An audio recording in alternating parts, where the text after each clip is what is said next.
नैवेद्य दाखवूया।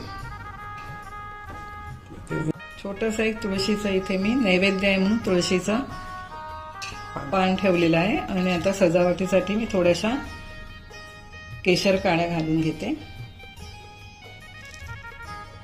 आपण जी पारंपरिक पद्धतीने बासुंदी केलेली आहे त्याचा आपण गुढीला आता नैवेद्य दाखवूया।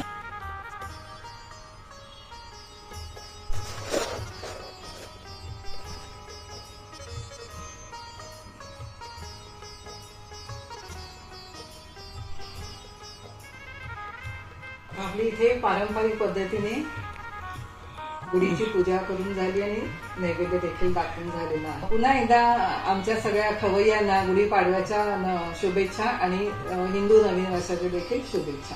अशाच वैविध्य पाककृतीसाठी आमच्या स्वादिष्ट मराठी किचन या चॅनलला सबस्क्राईब करा, लाईक करा आणि कमेंट देखील करा आणि व्हिडिओ आवडल्यास शेअर नक्की करा। धन्यवाद।